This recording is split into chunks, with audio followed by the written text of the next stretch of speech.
नमस्कार साथियों।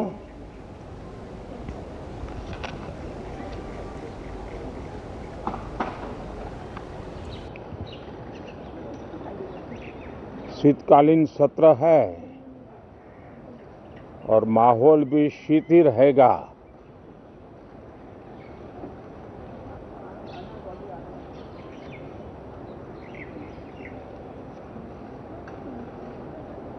दो 2024 का ये अंतिम कालखंड चल रहा है।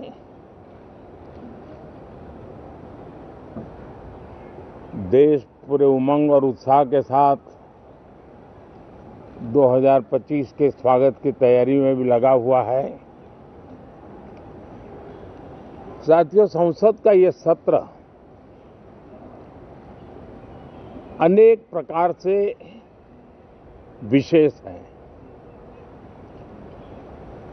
और सबसे बड़ी बात है हमारे संविधान के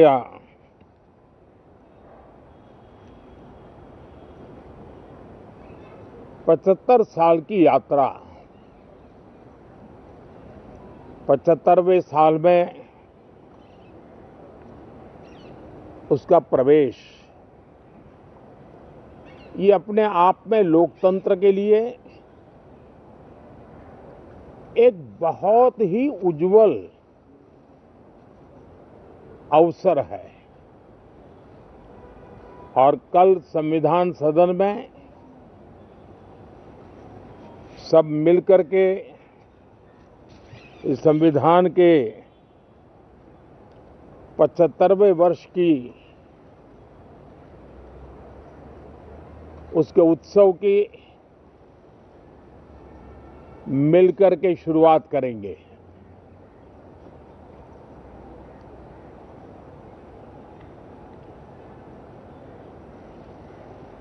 संविधान निर्माताओं ने संविधान निर्माण करते समय एक एक बिंदु पर बहुत विस्तार से बहस की है और तब जाकर के ऐसा उत्तम दस्तावेज हमें प्राप्त हुआ है। और उसकी एक महत्वपूर्ण इकाई है हमारी संसद। हमारे सांसद भी और हमारी संसद भी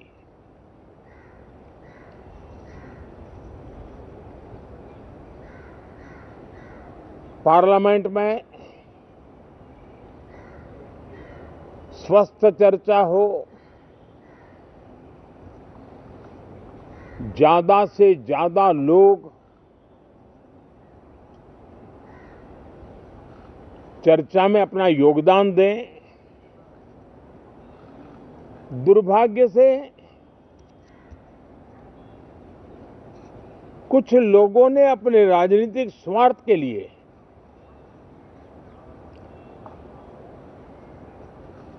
जिनको जनता ने अस्वीकार किया है, वे संसद को भी मुट्ठी भर लोगों के हुड़दंगबाजी से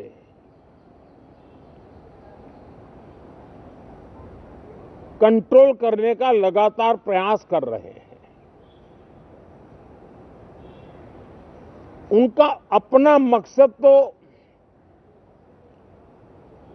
संसद की गतिविधि को रोकने से ज्यादा सफल नहीं होता है और देश की जनता उनके सारे व्यवहारों को काउंट करती है और जब समय आता है तो सजा भी देती है। लेकिन सबसे ज्यादा पीड़ा की बात यह है कि जो नए सांसद होते हैं, नए विचार, नई ऊर्जा लेकर के आते हैं और ये किसी एक दल में नहीं, सभी दल में आते हैं। उनके अधिकारों को कुछ लोग दबोच देते हैं। सदन में बोलने का उनको अवसर तक नहीं मिलता है। लोकतांत्रिक परंपरा में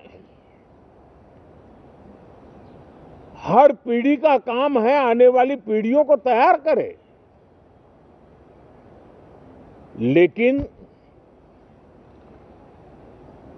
80-80, 90-90 बार जनता ने जिनको लगातार नकार दिया है, वे न संसद में चर्चा होने देते हैं, न लोकतंत्र की भावना का सम्मान करते हैं, न ही वह लोगों की आकांक्षाओं का कोई महत्व समझते हैं, उनका उसके प्रति कोई दायित्व है वो कोई समझ पाते हैं।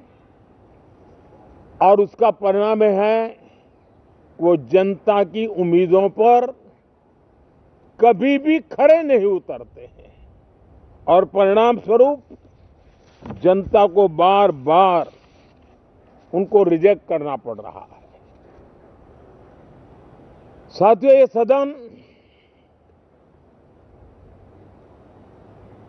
लोकतंत्र की 2024 के पार्लियामेंट के चुनाव के बाद देश की जनता को अपने अपने राज्यों में कुछ स्थानों पर अपनी भावना, अपने विचार, अपनी अपेक्षाएं प्रकट करने का अवसर मिला है। उसमें भी 2024 के लोकसभा के चुनाव के नतीजों को और अधिक ताकत दी गई है राज्यों के द्वारा,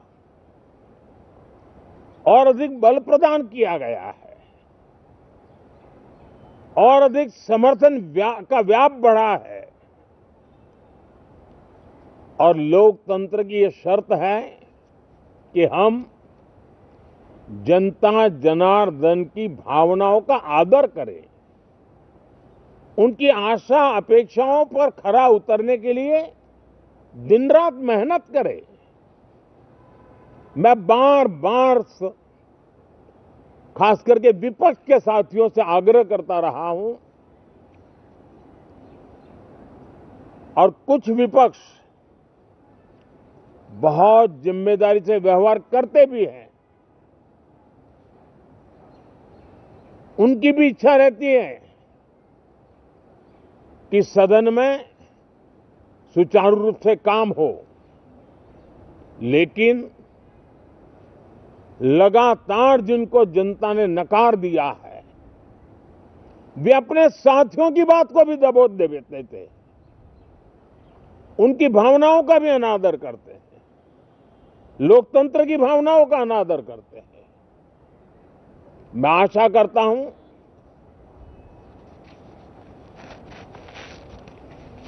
कि हमारे नए साथियों को अवसर मिले। सभी दल में नए साथी हैं, उनके पास नए विचार है, भारत को आगे ले जाने के लिए नई नई कल्पनाएं हैं। और आज विश्व भारत की तरफ बहुत आशा भरी नजर से देख रहा है। तब हम संसद का समय का उपयोग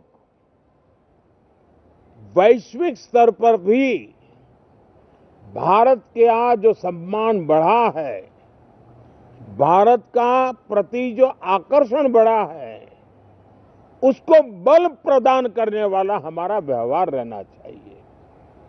विश्व के अंदर भारत को ऐसे अवसर बहुत कम मिलते हैं जो आज मिला है, और भारत की संसद से वो संदेश भी जाना चाहिए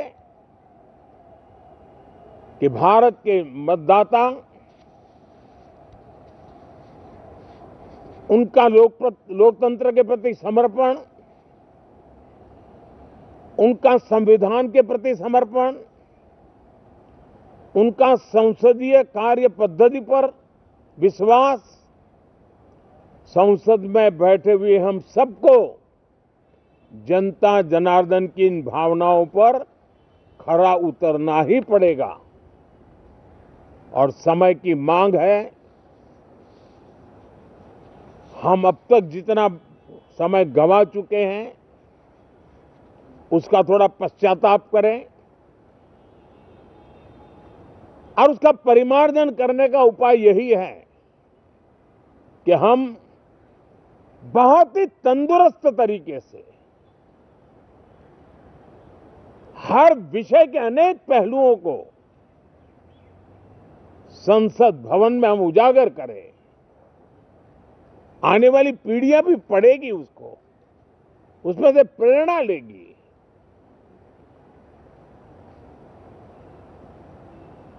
मैं आशा करता हूं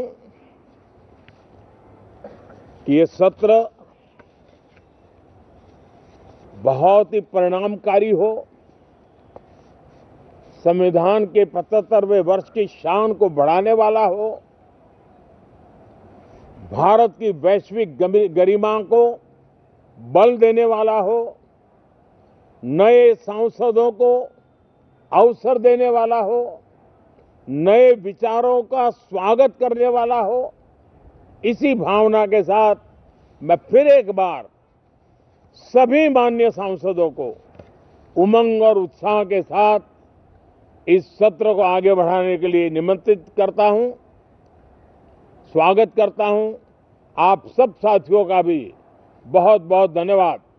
नमस्कार।